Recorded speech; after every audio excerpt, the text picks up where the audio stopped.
Hello, my dear students. I hope you are working hard as it is your 12th standard, you all know.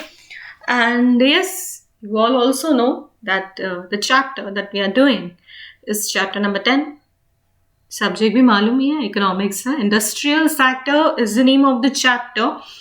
And in this E-class, now students, we will be studying about the industrial structure. Industrial structure के बारे में हम पढ़ेंगे आज के ई class में. A little bit of introduction which says that industrial structure has remained progressive during the planning period. Yes, planning period में मैंने बोला था कि ध्यान दिया गया था इंडस्ट्रीज पे. सो ऑब्वियस ही बात है, इंडस्ट्रियल स्ट्रक्चर तो जो था वो भी प्रोग्रेसिव रहा है, उसमें भी बहुत ज़्यादा डेवलपमेंट हुआ है.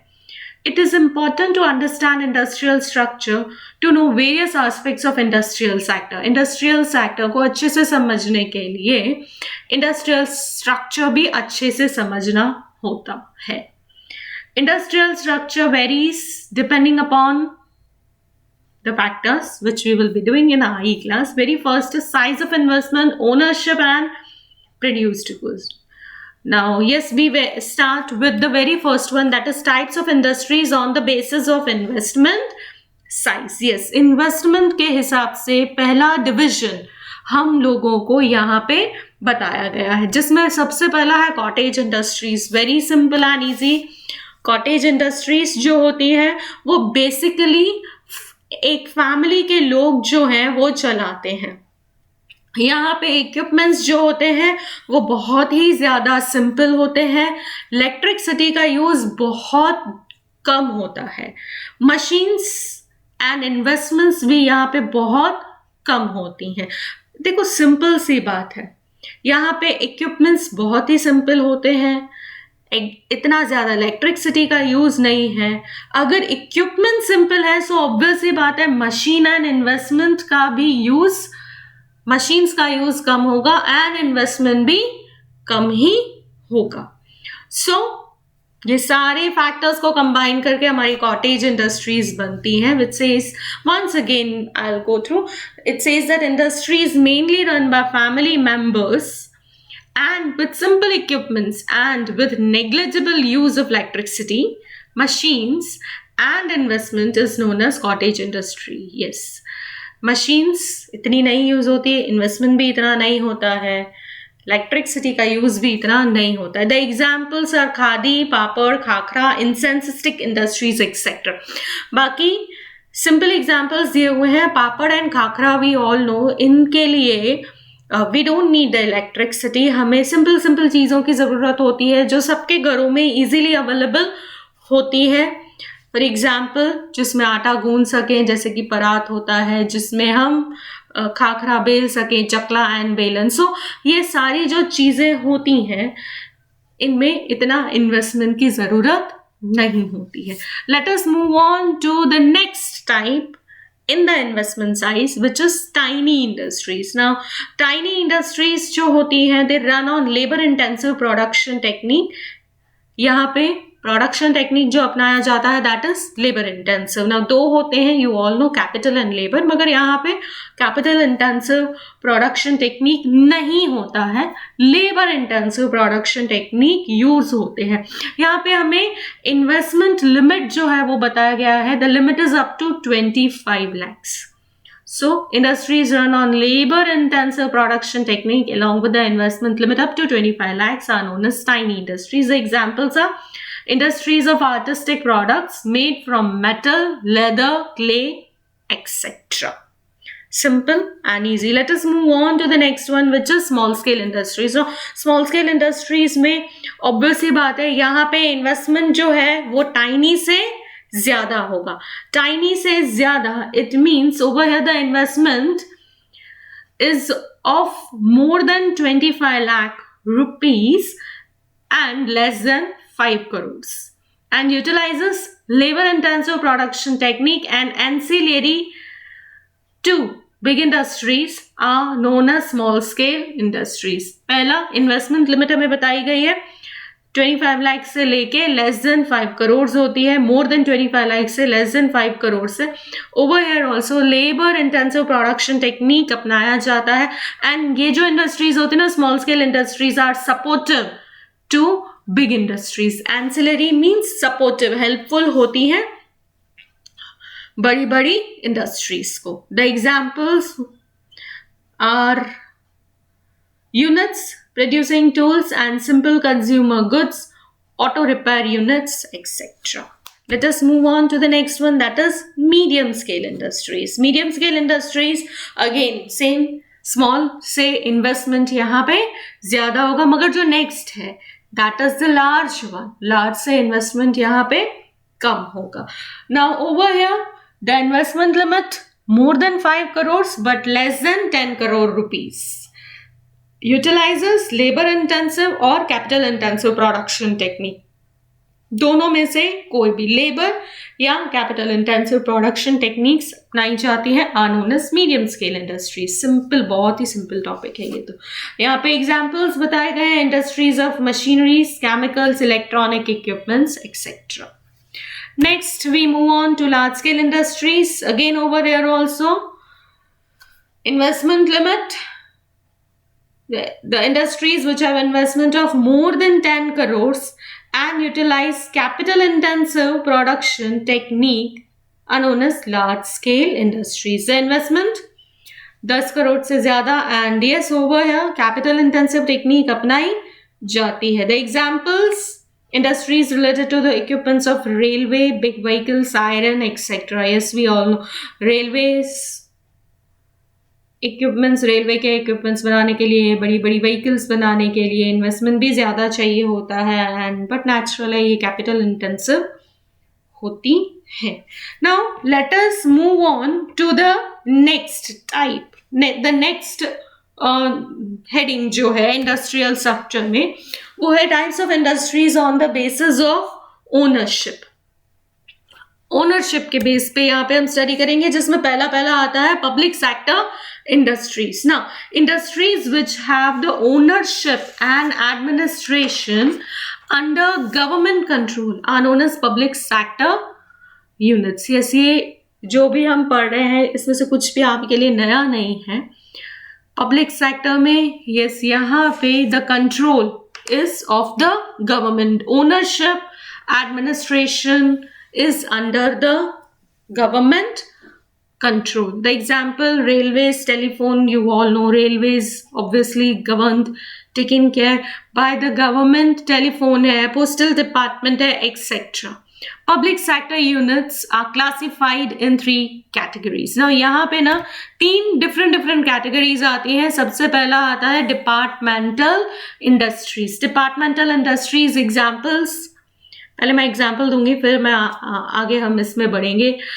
Railways, post and telegraph etcetera, you all no railway department बोला जाता है। सो यस, ये डिपार्टमेंटल इंडस्ट्रीज की कैटेगरी में आता है रेलवेज।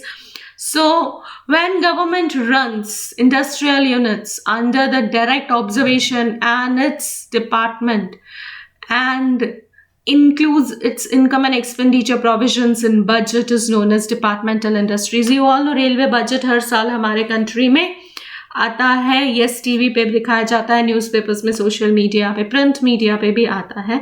सो यहाँ पे railways as far as are textbook example is concern, तो रेलवेज जो है इसका सब ऑब्जर्वेशन, इसका काम करना, कैसे किराया क्या होना चाहिए, कहाँ कहाँ एक्सपेंडिचर करना होता है, all is decided by the government. Yes, complete budget is taken care by the government. So yes, government ने कंट्रोल करके रखा है, एडमिनिस्ट्रेशन भी इसका। So departmental industries example railways as far as our textbook is concerned. Now, the next one is public corporations.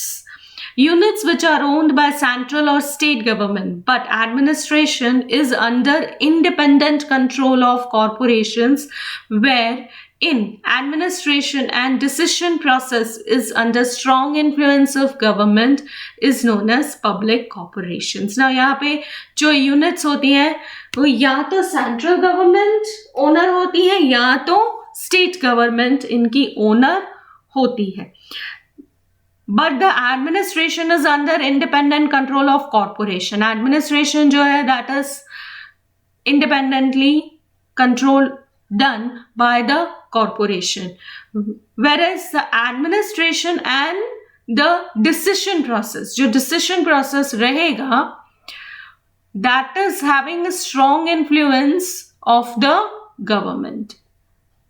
Public corporation example से और अच्छे से समझ में आएगा. LIC life insurance corporation, state transport corporation, air India and fertiliser producing and selling units are known as public corporations. Let us move on to the next one in the same, that is public sector industries में ही तीसरा जो category है वो है joint stock companies. Units which are managed by government like private companies within the framework of prevailing company laws, for which the government raises capital by issuing and selling shares to the people or institutes, are known as joint stock companies. Simple definition आपको joint stock companies की दी गई है कि यहाँ पे ना units जो है वो management जो है government करती है, मगर प्राइवेट कंपनीज जैसे करती है, मगर यहाँ पे काम करने का जो ना फ्रेमवर्क होता है, जो काम करने का वे होता है, that is as per the company laws. जो कंपनी लॉज चल रहे होते हैं उस वक्त के, उस हिसाब से ही इनको जॉइंट स्टॉक कंपनीज को काम करना होता है. यहाँ पे अगर गवर्नमेंट को चाहिए, या actually over here the government जो है वो पैसा रेस करती है, दैट इज कैपिटल लाती है by issuing the shares. Issue करती है, सेल करती है शेयर्स को. You all know about it, आप लोगों ने पढ़ रखा है ऑलरेडी. सो शेयर्स इश्यू करती है, शेयर्स जनरल पब्लिक को सेल करती है, and in this way the capital is raised. These units are not working under direct control of government. यहाँ पे गवर्नमेंट का डायरेक्ट कंट्रोल नहीं होता है.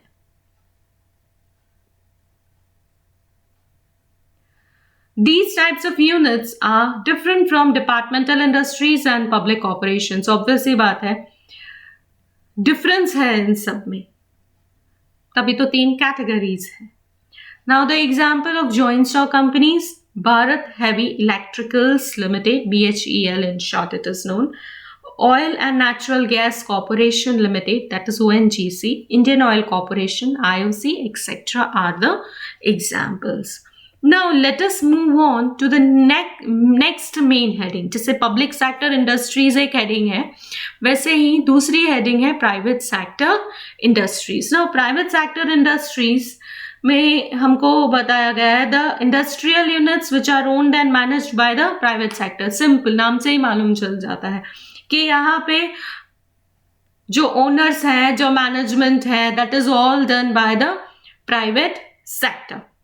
Here it is notable that management of such units are under personal ownership or partnership. Yes, यहाँ पे management जो है, जो काम करने का तरीका है, that is completely under the personal ownership या partnership जो भी है. Examples are car, TV, shoemaking units, etc. are examples of private sector industries.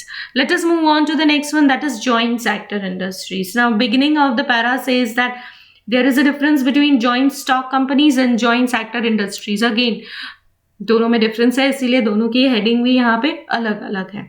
Units in which the government has given up ownership rights of industries to people and institutes 51% or more are joint sector industries. Joint sector यानी कि यहाँ पे दोनों है. General ownership जो है to the people दिया हुआ है, एंड जो इन्वेस्टमेंट है that is by the government. So units in which the government has given up the ownership rights. Government के पास ओनरशिप राइट्स नहीं है, उसने गिव अप कर दिए हैं, of industry to the people, and institutes 51% और more are joint sector industries. Thus, though industry is joint sector industry still remains in control of government. Yes, क्योंकि maximum shareholding holding जो है ना वो government का है, तो यहाँ पे भी कंट्रोल जो है वो yes the government का रहेगा. The example is GSPC.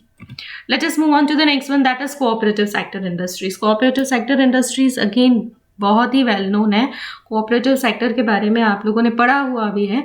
Industries run on cooperative activities to stop the exploitation of small marginal owners. अब ये क्यों स्टार्ट हुई थी? एक्सप्लॉयटेशन, शोषण जो है उससे रोकने के लिए कोऑपरेटिव सेक्टर इंडस्ट्रीज चालू हुई थी. To stop the exploitation of laborers or to stop the exploitation of consumers and to provide benefit to all are known as industries of cooperative sector. Yes, यहाँ पे exploitation को बंद करने के लिए जो इंडस्ट्री स्टार्ट हुई थी, exploitation of small and marginal owners जो है, एक्सप्लॉयटेशन ऑफ कंज्यूमर्स, लेबरर्स, इसको बंद करने के लिए कोऑपरेटिव सेक्टर इंडस्ट्रीज चालू हुई थी. Shops of daily use, that is essential commodities, dairy, several banks have administration on cooperative basis. The examples are IFFCO, IFFCO and KRIBHCO, that is KRIBHCO.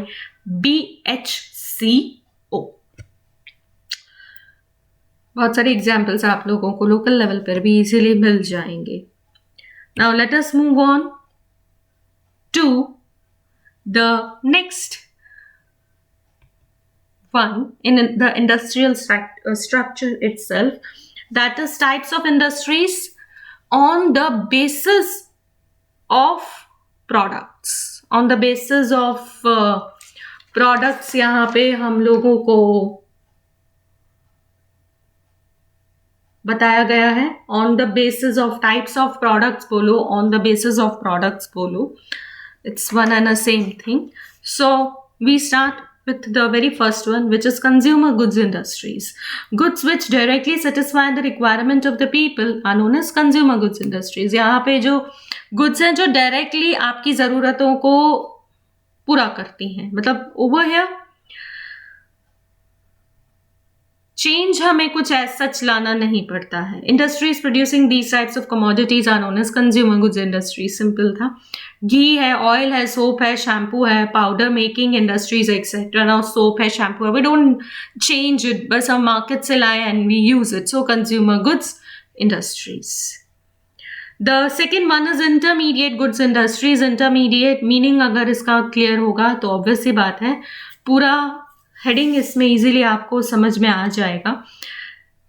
Units which have semi-finished production. It means the types of goods which are semi-processed in nature and still one stage of production is remaining are known as intermediate goods industries. यानी कि ये जो है industries जो है वो semi-finished products जो है वो बनाती है. So simple and easy. यहाँ पे एक स्टेज जो है वो अभी भी पेंडिंग होता है. The examples are yarn, steel sheets, machines et cetera. Examples आप लोगों को दिए हुए हैं. अगर मैं आपको एग्जाम्पल देना चाहूँ तो suppose X and Y industries हैं. Y इंडस्ट्री जो है उसका काम है रेडीमेड क्लोथ्स बनाना. तो वो एक्स इंडस्ट्री से अगर मटेरियल लेती है और वो फिर उसको स्टिच करके मार्केट में बेचती है, सो जो एक्स इंडस्ट्री हुई वो वाई के लिए इंटरमीडिएट गुड्स प्रोवाइड करती है. And yes, with this I am done with my today's e-class. I hope you were able to get all the topics. And yes, students, thank you.